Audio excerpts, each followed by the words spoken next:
داتا صاحب فرماتے ہیں کہ ابو مسلم نام کا بادشاہ تھا، اس کے دور حکومت میں ایک اللہ کے بندے کو چوری کے جھوٹے مقدمے میں جیل ہو گئی۔ جیلوں میں سارے مجرم نہیں جاتے، حضرت یوسف بھی جیل میں رہے ہیں، جیلوں میں سارے مجرم نہیں جاتے، یہ بھی خیال رکھنا، اور جھوٹے مقدموں میں جیلیں ہو ہی جاتی ہیں، یہ بھی اللہ والوں کی شان ہے۔ جیل ہو گئی اور چوری کے جھوٹے مقدمے میں ہو گئی۔ ابو مسلم بادشاہ رات کو سویا ہوا تھا، توجہ ہے نا میرے دوستوں، وہ کہتا ہے میں رات کو سویا تھا، میرے بخت دیکھو مجھے خواب میں مدینے والے محبوب کی زیارت نصیب ہوئی، خواب میری وچ آیا ماہی تے میں وہ گل وچ پا لئیاں پاواں۔ آپ یقین کریں دنیا بڑا کچھ کہتی ہے، پر میاں صاحب نے پتہ نہیں یہ بات کہاں بیٹھ کے کی سی، کہ کیا رنگ تھا جی، کیا انداز تھا، اس کا درد کیا تھا۔ چر ہویا نا مینوں ترلے لیندیاں، تو کدی موڑ میرے ول واگاں، اے خواب میری وچ ایک وار جیاں میں ساری عمر نہ جاگا۔ میاں صاحب کہتے ہیں خواب میری وچ آیا ماہی تے میں نہ دے گل وچ پا لئیاں باواں، پھر ڈر دی ماری اکھ بھی نہ کھولا، یعنی پتہ چل گیا یہ خواب ہے، لیکن میں ڈر دی ماری اکھ بھی نہ کھولا، کتے پھر وچھڑ نہ جاواں، کہ آئی رات وصال دے والی تے ربا رات مکن نہ دیوی۔ کہتے مجھے نبی کریم کی زیارت ہوئی۔ بادشاہ کہتا ہے ایک درویش کو، اللہ والے کو چوری کے جھوٹے مقدمے میں قید کیا گیا تو حضور کی زیارت ہوئی، تو سرکار میری خواب میں آ کے فرمانے لگے اس بیچارے اللہ کے دوست کو قید کر دیا۔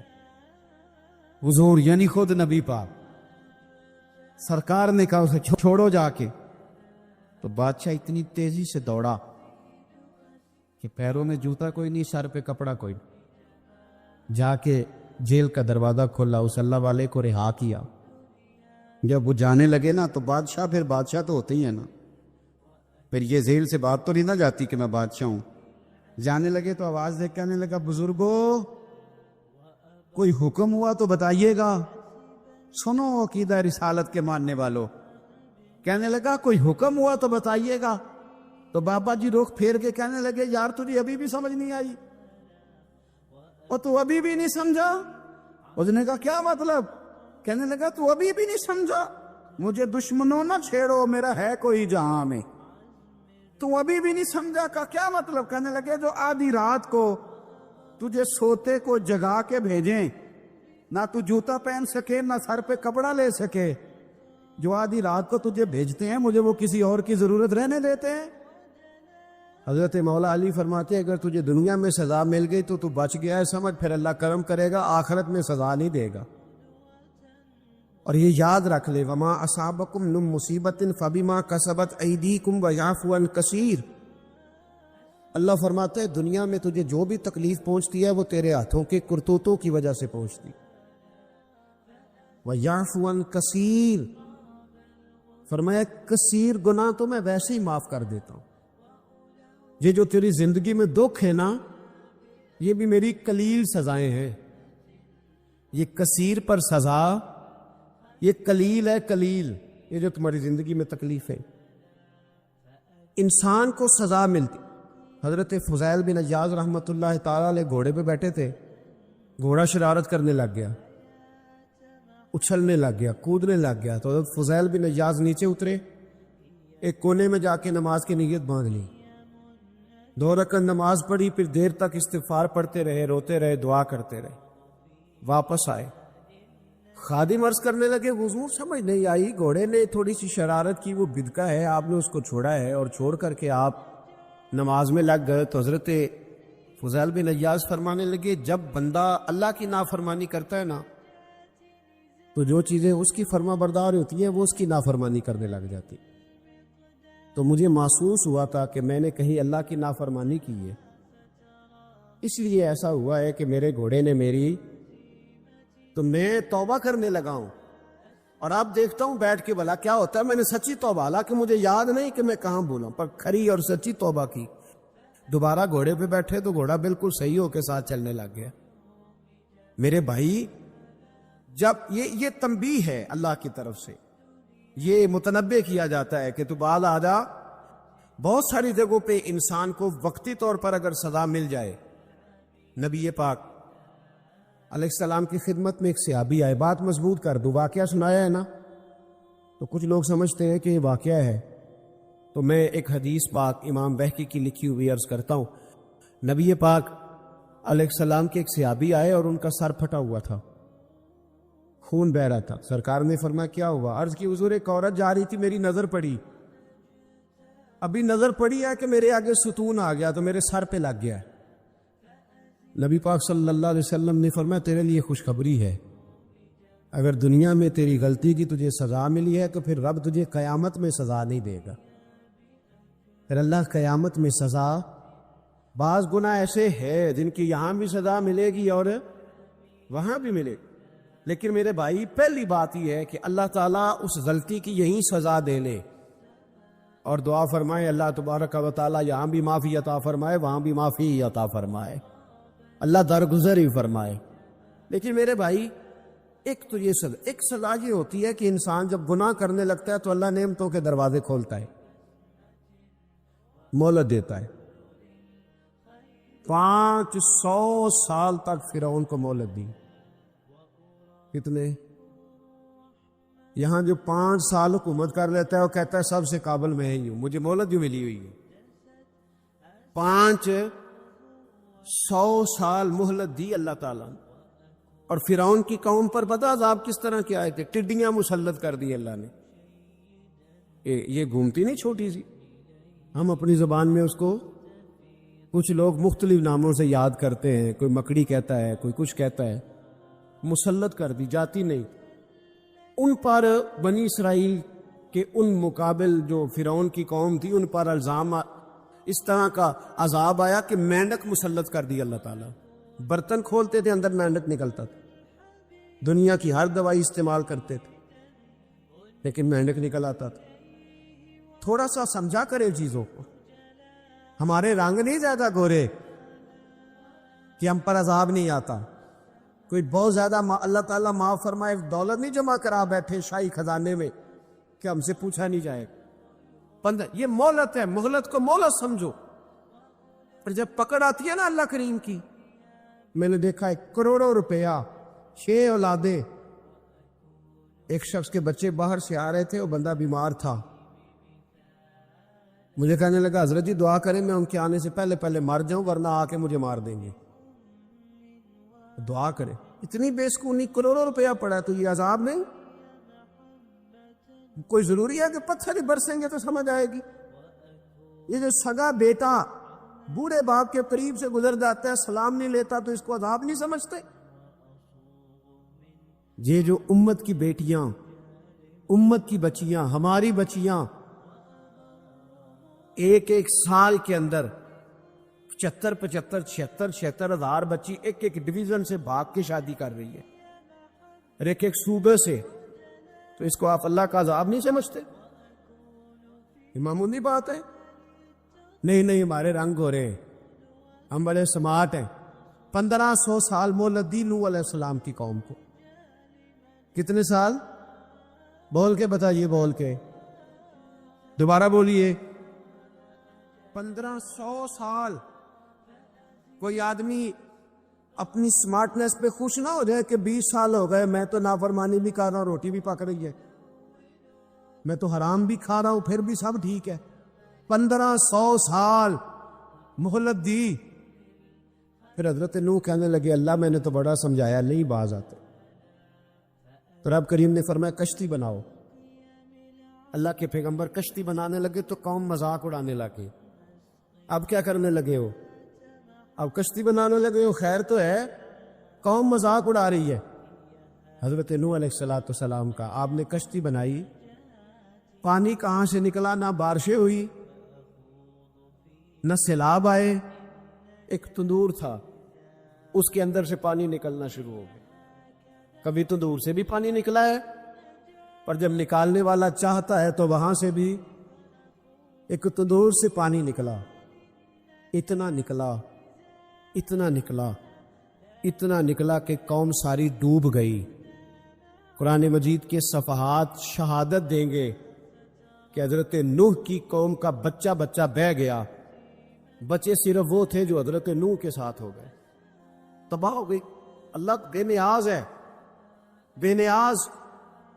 1500 سال مہلت ملے اور تو پھر بھی کہے رب بڑا کریم ہے، معاف کر دے گا۔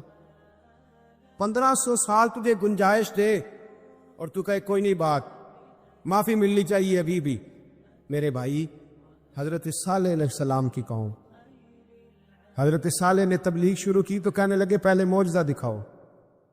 جی آج تو نہ لوگ معجزے مانگتے، آج بھی لوگ کرامتے اور معجزے، اللہ معاف کرے، جو چیزیں معجزہ تو ہو نہیں نہ سکتا، لیکن آج بھی لوگ، آپ یقین کریں، کہتے ہیں یہ بڑی نمازیں پڑھتا ہے تو پھر بخشا کیوں نہیں گیا، پھر کیوں نہیں منو سلوا کیوں نہیں اترا اس پر، پھر میں بھی اسی طرح ہی ہوں، کیا اس کے اندر خوبی آ گئی؟ مولوی بھی ویسے ہی ہے، صوفی بھی ویسے ہی ہے، لوگ مان نہیں رہے، روز دلیلیں مان نہیں رہے، ابھی بھی لوگ بحث نہیں کرتے، کیا فرق آ جائے ابھی؟ ویسے ہی ہیں سارے۔ اللہ تعالیٰ سے ڈرنا چاہیے، ہمیں سامنے والے کی طرف دیکھ کر صحیح ہونے کا حکم نہیں ہے، ہمیں اپنی اصلاح کا حکم ہے، اپنی طرف دیکھ کے اپنے آپ کو ٹھیک کرنے کا۔ الزام لگا کے گزر جانا، اس کا کوئی مطلب؟ سنو اور یاد رکھو، حضرت صالح علیہ السلام سے کہنے لگے پہلے معجزہ دکھائیں، تو حضرت صالح علیہ السلام نے فرمایا اونٹ کہاں سے پیدا ہوتے ہیں؟ کہاں؟ اونٹنی کے بطن سے۔ فرمایا آؤ میں تمہیں پہاڑ کے اندر سے اونٹنی پیدا کر کے دکھاتا ہوں۔ کہاں سے؟ پہاڑ کے اندر سے۔ حضرت نوح ساتھ لے کے گئے تو پہاڑ کے اندر سے اونٹنی نکلی، اور اونٹنی بھی گابن تھی، اس کے پیٹ میں بچہ، اور اونٹنی اتنا دودھ دیتی تھی کہ ساری بستی دودھ پی جاتی تھی، پھر بھی دودھ بچ جایا کرتا تھا۔ لیکن حضرت نوح علیہ السلام نے فرمایا تم نے دیکھ تو لیا یہ اسے، یہ جتنا دودھ دے گی روٹی بھی اتنی کھائے گی، ایک دن تم سارے پانی پیو گے، ایک دن یہ سارا پانی پیا کرے گی، ایک دن تم سارے باقی جانوروں کو گھاس کھلاؤ گے، ایک دن یہ اونٹنی، اور اونٹنی کا نام کیا؟ ناقۃ اللہ، اللہ کی اونٹنی۔ کس کی اونٹنی؟ نام کیا ہے؟ اللہ کی، یہ اللہ کی اونٹنی ہے۔ تو حضرت نوح علیہ السلام کی اونٹنی فرمایا اس کی بے ادبی نہ کرنا، باز نہیں آئے، لوگ باز نہیں آئے، کہنے لگے جی دودھ دینا تو ٹھیک ہے، پر یہ جو سارا پانی پی جاتی ہے نا یہ صحیح نہیں، یہ جو ساری گھاس کھا جاتی ہے یہ نہیں تھی، دودھ دینا تو ٹھیک ہے پر یہ نہیں صحیح۔ آپ نے فرمایا اسے کچھ نہ کہنا، اللہ کی اونٹنی ہے۔ میں کہا کرتا ہوں ان لوگوں نے ناقۃ اللہ کی بے ادبی کی، حضرت نوح علیہ السلام کی اونٹنی کی ٹانگیں کاٹ دی، صالح علیہ السلام کی۔ اور دیکھو اللہ بڑا بے نیاز ہے، اگر پیدا کرنا جانتا ہے تو حفاظت کرنی نہیں جانتا، لیکن رب کریم نے فرمایا نہ کرنا۔ انہوں نے ان کے پیر کاٹ دیے، کانوں پہ چھریاں لگائیں۔ اونٹنی جب مر گئی، اونٹنی اللہ تبارک و تعالیٰ کی وہ اونٹنی جب مر گئی تو حضرت صالح علیہ السلام کی قوم پر رب کریم نے زلزلہ بھیجا۔ اذا زلزلت الارض زلزالہا، جب زلزلے آئے گے، اور جب ان کا زلزلہ آنا ہے، زلزلہ آتا ہے نا، کیا کرتی ہے قوم؟ لا الہ الا اللہ، لا الہ لا الہ الا اللہ، کلمے جاری ہو جاتے ہیں۔ بلکہ ایک دفعہ ایسا بھی ہوا کہ مسجدوں میں اعلان ہونے لگے زلزلہ آ رہا ہے، جو فجر کے لیے نہیں اٹھے زلزلے کے لیے وہ بھی اٹھ گئے، جن کا دعویٰ ہے نا میری سویرے آنکھ نہیں کھلتی، ان کی لگی نہیں کتنے گھنٹے، بعد میں بھی نہیں لگی، ٹی وی پہ اعلان ہوتے رہے کوئی نہیں آ رہا سو جاؤ چپ کر کے، لیکن آنکھ لگی۔ موت سے تو ڈرتا ہے، اللہ سے ڈرتا ہی نہیں، موت کا خوف ہے رب کا نہیں۔ زلزلہ آیا، ساری قوم تباہ ہو گئی۔ انسان کی بات کا دوسرے پر بڑا اثر ہوتا ہے، لیکن اس کی بات کے ساتھ ساتھ اس کے لہجے کا بھی بڑا اثر ہوتا ہے، کھانے کا بھی بڑا اثر ہے، لیکن کھانا آپ کس برتن میں رکھ کے دے رہے ہیں اس کا بھی بڑا اثر ہے، آپ نے کھانا کس طرح سجایا ہے، کس جگہ کسی کو بٹھایا ہے، اس کا بھی بہت زیادہ اثر ہے۔ اسلام یہ کہتا ہے کہ آپ کا جو لب و لہجہ ہے وہ ہمیشہ اچھے اخلاق والا ہونا چاہیے. لہجے جو ہوتے ہیں نا، لہجے، لب و لہجہ، وہ بڑی تاثیر رکھتا ہے، بڑا اثر رکھتا ہے. چھوٹا سا بچہ ہوتا ہے، دودھ پیتا ہے، ابھی نونہال بچہ ہے چھوٹا سا، ابھی اسے پتہ نہیں ہے کہ کون سی بات کا کیا معنی ہے. اسی بچے کے آپ نے گال پہ محبت کے ساتھ ہاتھ پھیرا تو وہ ہنس دیتا ہے، لیکن اگر آپ غصے کے ساتھ اس کی گال پہ ہاتھ لگاتے ہیں تو وہ رو دیتا ہے. آپ میری بات کو سمجھیں گے، ابھی اس کو لفظوں کے مفاہیم کا نہیں پتا، معانی سے ابھی وہ آگاہ نہیں ہے، معنی نہیں جانتا، پر آپ نے کس لہجے کے ساتھ اس سے پیار کیا یہ اسے پتا ہے. یہ جو لہجہ ہوتا ہے نا، لہجہ، اخلاق آپ کا، یہ بڑا اثر کرتا ہے. آپ نے گفتگو کی، لیکن اس گفتگو میں آپ کا انداز کیا تھا، لب و لہجہ کیا تھا. کچھ لوگ کہتے ہیں میں نے کوئی غلط بات کی ہے. بالکل ٹھیک بات کی ہے بھئی، آپ کی بات ٹھیک تھی، پر آپ کا انداز ٹھیک نہیں تھا. جہاں بات ٹھیک ہونا ضروری ہے نا، وہاں انداز ٹھیک ہونا بھی بڑا ہی ضروری ہے. آپ کے لہجے کا خوبصورت ہونا اور آپ کے لفظوں کا حسین ہونا بھی بڑا ہی ضروری ہے. اگر آپ تھوڑا سا معاشرے میں غور کریں تو کچھ لوگ ایسے ہیں جو طبعاً ہی بیچارے دنیا میں آئے ہی شکوہ کرنے کے لیے. ان کے لہجے سے نہ ترش روئی برستی ہے، تلخی ہے. وہ جی میں فلاں آدمی کے پاس گیا تو اس نے میری بات نہیں سنی، فلاں شخص سے میری ملاقات ہوئی، میں نے وقت گزارا پر وہ بندہ ٹھیک نہیں نکلا، فلاں کے ساتھ میں آگے بڑھنا چاہ رہا تھا پر میرے معاملات چل نہیں سکے. تو بھئی آپ دوسروں کو ناپتے اور تولتے رہے، آپ کو یہ دیکھ لینا چاہیے تھا کہ آپ کا انداز فکر ہی کہیں غلط نہ ہو.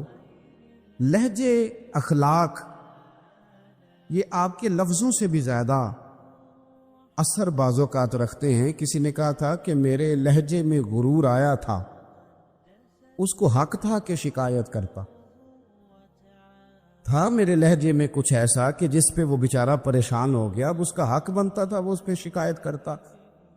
تو میرے عزیز، آپ بات کو یاد رکھیں گے کہ جو اخلاق ہے، آپ کا جو اخلاق ہے، جو آپ کا کردار ہے، وہ اپنی یہ خوبصورتی رکھتا ہے. اس لیے میرے نبی پاک صلی اللہ تعالی علیہ وآلہ وسلم نے فرمایا تم میں کامل مومن وہ ہے جس کا اخلاق زیادہ اچھا ہے.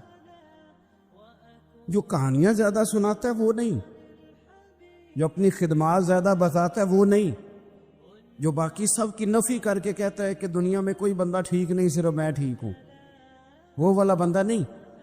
بلکہ فرمایا جس بندے کا اخلاق زیادہ اچھا ہے. اخلاق دیکھیں، یہ جو آپ کا لہجہ ہوتا ہے نا، یہ بہت زیادہ اثرات مرتب کرتا ہے آپ کے گھر پہ بھی، باہر بھی.